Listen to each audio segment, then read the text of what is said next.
bro, how can you have any stakes? Damian Priest is walking around with a briefcase that means absolutely nothing. Right. And we're gonna have stakes on that Andre the Giant Battle Royal.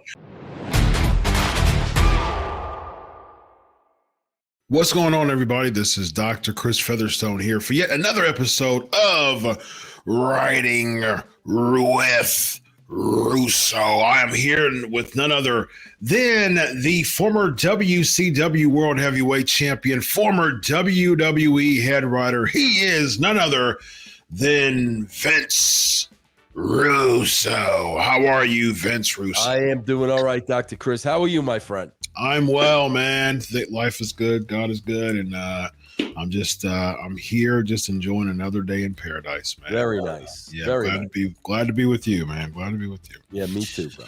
All right, man. Let's talk about some wonderful topics given to us. One topic in particular is that there are several names as of this recording that are still missing from the WrestleMania card. Some heavy hitters, man. So we're going to go down the list and we're going to briefly put a match with a name. All right. So we're going to start with Bianca Belair. Bianca Belair is undefeated. So she's it seems like, which I think will be cool, actually, it seems like she's kind of starting an Undertaker-like streak for the women's side. It's starting to become more and more of a thing that she's undefeated in WrestleMania, which she is. Could she be the new Undertaker of the undefeated streak, and who does she face? Bro, please refresh my memory. I know Rhea Ripley is the champion over on Raw. Oh, yep. Okay. The Ione Sky one is the Sky. Yep. Mm-hmm. Okay, so bro, I gotta tell you, man, I like, you know me, bro. I got a reputation for outside of the box. How about Bianca Belair and Nia Jax? Okay, sure. Have we seen that? Have we seen it? Remember on Raw, there was like a thing where she was trying to do her whatever her finisher is called. I forgot what it's called. Yeah. Right now. But she was trying to, on a Raw, she was trying to do it. It was like a Raw. It wasn't really a big feud, but she was able to do it. It kind of happened, but it wasn't really a drawn out feud or anything. Yeah, well, I'd like to see that. Sure. Yeah, why not? I mean, I think that would be cool. I think that right now, if you're booking this thing as far as Jade having an undefeated streak, that starts to get the rub itself. And so anybody that you put against Jade Cargill is getting the rub if you're starting to book the streak, because with the Undertaker, it got to the point where the streak was bigger than the main event matches. Wait, bro, you said originally, I want to make sure we're on the same page. I thought you said Bianca Belair has a streak. Yes, she has a streak. Did I say someone else? You said Jade Cargill. Okay, no, she doesn't have a streak. Bianca Belair. Yeah, I was thinking Nia Jax for Jade Cargill because of their stare down for Royal Rumble, because that was actually our next name. But Bianca Belair, I think that Nia Jax will work for her too, to be an opponent for her streak. So I'm with you there. Yeah. I'm with you there. Yeah. Jade Cargill, who you think that she should go against? That's a tough one. What about you? I want to hear what you have. That's a tough one, bro. So this is how, to me, you can keep the streak with Bianca Belair, and you can also put in Jade Cargill with this too. I think what you do is, so right now they're having the KOD. That's I was thinking that's probably why I got Jade Cargill. I was thinking about the finisher. KOD is her finisher. But I was thinking, like, with Jade Cargill, she still has some work to do. So you don't want to necessarily showcase her too much right now, because from what I remember, Natalia's training her, and she was super green in AEW. They really didn't put her out there to get better in the ring. They just was using her image and her athleticism and her look. That doesn't really work in the WWE. So I think what you do with her is, right now they're showcasing these women's tag teams that, I mean, and that really don't mean anything, you know? So I think with the Piper and Chelsea, with the Kabuki Warriors, with the Who else is there? Zoe Stark and Shayna Baszler and all the other tag team. Your team Whoop Whoop. Your girls. Whoop Are they Whoop. still around? I haven't seen Whoop Whoop. I haven't seen Whoop Whoop in a little while too. Yeah, Whoop Whoop. All them. So I think what you do is you do a gauntlet. You do a tag team title gauntlet. Kabuki Warriors defend it, and I think since Jade Cargill's not, on the card yet, you have Kabuki Warriors kind of get inserted in this gauntlet. You don't have to be the first team, but maybe somewhere in the middle. Kabuki Warriors beat, the set of women's tag teams, and then you have a mystery tag team at the end, and it should be Jade Cargill and Bianca Belair. Wow, I like that. I definitely like that. That'd be over. That'd be huge. And I think they should beat the Kabuki Warriors, and they should be women's tag team champions. That would work. Yeah, and I think they should have a reign for a while. And I think as Jade continue to get better in the ring, how Bianca Belair and Montez Ford, they have a reality show.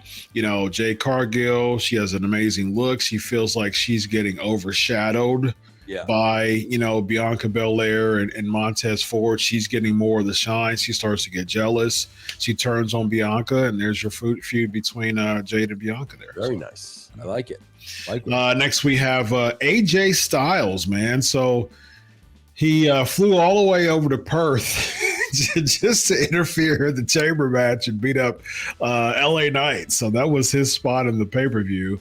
So I guess that's going to go somewhere leading into WrestleMania. Do you do LA Knight, AJ Styles, or do you do all of them in the U.S. title match and have like a ladder match for the U.S. title with Logan Paul?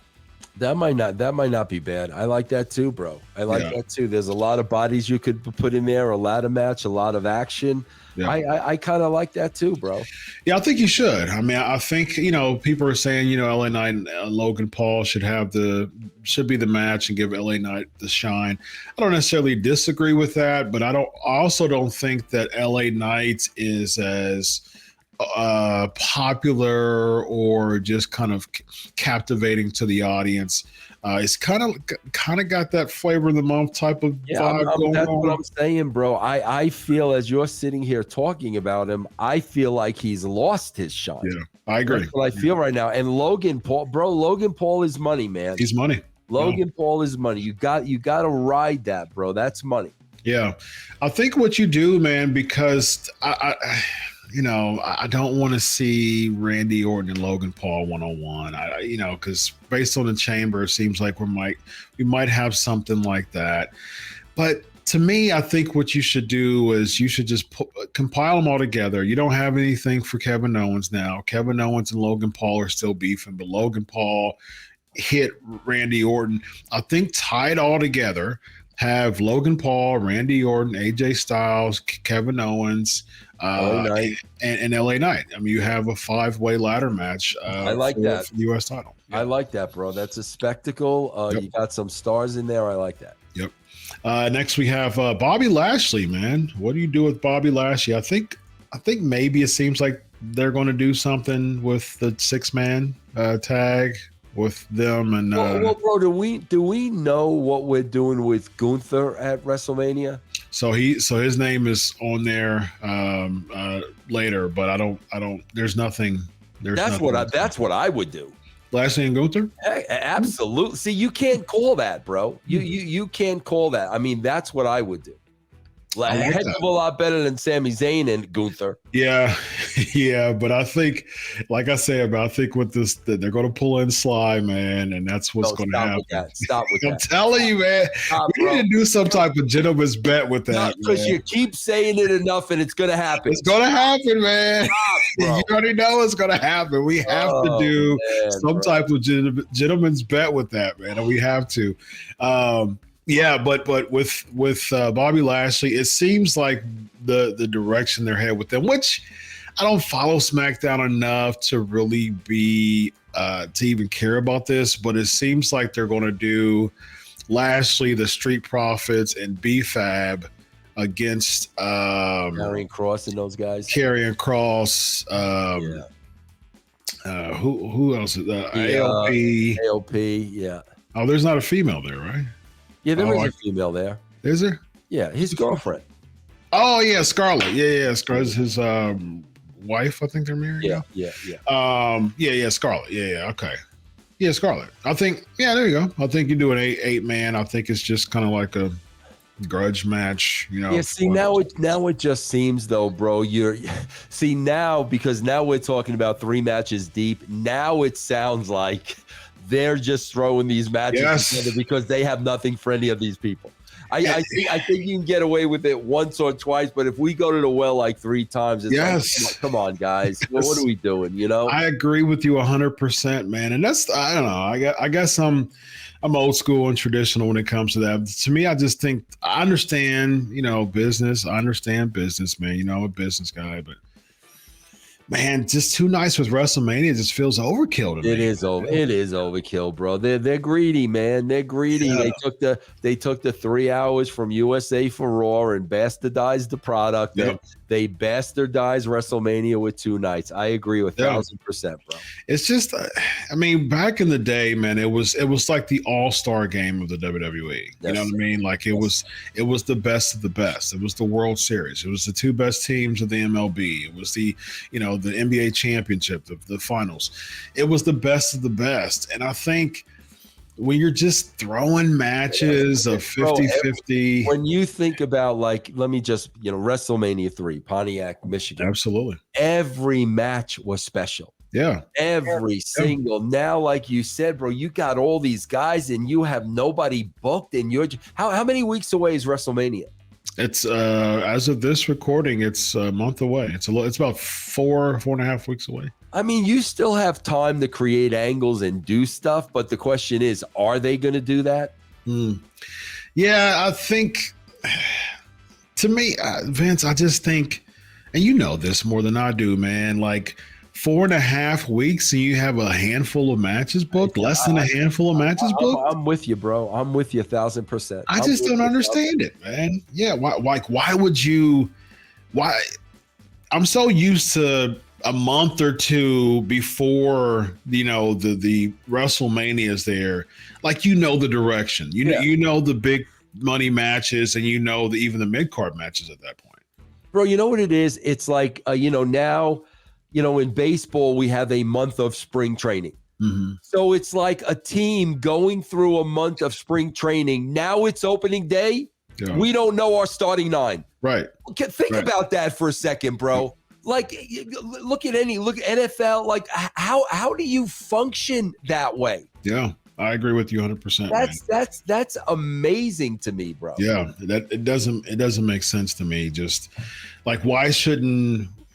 It just seems lazy to me, man. It just does. I mean, like, the creativity should be, how do you continue to put layers on the story? Yep. Not how do you continue to give us this story and then book the match at the 11th hour. I don't get that concept, man. I agree. So yeah, I think with Bobby Lashley, to your point, what? Even if you do the 8-man, what's the payoff? All right, nobody cares, bro. Like, nobody cares about. No one cares. No one cares about this. No. I would be much more bought into Lashley Gunther than this 4-person. I would too, bro. No doubt about it. Yep. Yeah. Randy Orton's the next name. I think he should be a part of the 5-way. Yeah, I like that. The ladder gimmick. Yeah. Because I guess, based on the chamber, the other option could be Orton, Logan Paul. What do you think of just a one-on-one? What would that look like? I mean, I think Logan Paul has such a different style, bro. Yeah. I don't know if you could put him in there with somebody like Orton. Yeah, I think Logan Paul is starting to assimilate very well with different styles. But at the same time, though, I just think that the aim should be that Logan Paul's the major heel here. Everybody hates Logan Paul. Everybody wants, a piece of Logan Paul in some way. You know what I mean? And so I think that the AJ LA Knight thing, pointless to me. I mean, to me, that's just a SmackDown match. Bro, I tell you who would give Logan Paul the best match without the shadow of a doubt is AJ. Oh, that would be money. I mean, that would be fantastic. I bet you he would probably give him the best match he's had since he's been there. It would be an amazing match, and I think it's about that time for AJ to win a singles title again. It's been a while, but right now they're just kind of turning him heel and just having him attack LA Knight. And I mean, even if you do AJ versus LA Knight, a one-on-one match, if LA Knight beats AJ Styles, what does that do? I know, bro. Chris, when we used to write TV, like we would go from pay-per-view to pay-per-view. So the pay-per-view would end in July. Now we've got 4 weeks of television till the August pay-per-view. Mm-hmm. In those 4 weeks, bro, I knew every match on the pay-per-view. I knew every match. So now, you kind of sit down with like a graph. Mm-hmm. These are all the matches on the pay-per-view. Number one, how do we present these feuds week one? Mm-hmm. Okay, now week two, it's got to go one step further. Mm-hmm. Week three, it's got to go another step. Week four, blow it up, and then you go to pay-per-view. Bro, I did that with every match. I don't care if D'Lo was in the match. I don't care if it was Val Venus. Mm-hmm. I had a chart. Every single match was represented. Chris, what I'm talking to you about here is very simple. Mm-hmm. It's very simple. Yeah. This is not difficult. It's very simple, bro. Yeah. And the crazy thing about this, Vince, is that if the announcement is, at WrestleMania, we're going to have AJ Styles versus LA Knight. No stipulation, no stakes, no nothing. So I think at the end of the day, man, it would be better from a showcase standpoint to have AJ and LA Knight be a part of the ladder match and have something to work with and have stakes there instead of just throwing them, Chris, I swear to you, I watch a lot of Peacock because a lot of my favorite shows are on there. The Office and Raymond and the King of Queens. So I watch Peacock a lot. Mm-hmm. Bro, they are running nonstop a spot, Peacock, the road to WrestleMania. Okay. And bro, I got to tell you, I must have seen this spot probably about half a dozen times. As a casual fan, bro, I'm watching this. There's nothing that's grabbing me. We always go back to the past. I mean, in the past, bro, you're seeing Hogan and you're seeing Andre and you're seeing these big moments. Yep. They're showing like, Becky and Bianca Belair and, LA Knight. And I'm like, who's excited about any of this? Yeah. And plus, even if it's interesting that you said those names because usually with the WrestleMania feel, you have a set of 2 or 3 legends that, come back just to have that type of spectacle feel because they're not really booking the current talent to have a larger than life feel. And so think about last year compared to this year. Last year we had Austin, we had Cena, we had Brock. We're having none of them this year. We're having The Rock, maybe, and The Rock still 5 weeks before WrestleMania, still not booked in a match. So I don't understand why at this point you don't have something in stone. That's what's going to hook people of saying The Rock is in a match at WrestleMania, but you don't even have that yet. Well, at least have that. Yes, at least have that. You got to have that one thing you can sell, bro. Absolutely. I'm with you, Chris. I say this all the time, bro. This is not. They make it much more difficult than it is. Yeah. So Gunther's the last name, I think. I'm with you. I'm with you with the Lashley thing, but you know where I'm going, so I won't. I don't want to do it. I don't want to do it. We're going to fly now. I do think with all the names that they were throwing in Raw with Chad Gable and who there was a few other Damian Priest with the weird cash in thing. I think they're going to throw a few more names in there, and they'll probably have a number one contenders match. Another mishmash. Yep, Right. they'll probably throw like 4 or 5 names. Okay, sure. Number one, whoever wins this is going to go against Gunther at WrestleMania. Sammy's going to win it. Bro, there's always the Andre the Giant Battle Royal, bro. Sure. Yeah, absolutely. That, bro. Throw him in there, bro. It's interesting, man, because it's gotten to the point with the Andre Battle Royal that it's on the Friday. It's taped on the Friday before SmackDown. Sometimes it's live, sometimes it's not. But it's gotten to the point where it's on the Friday before SmackDown.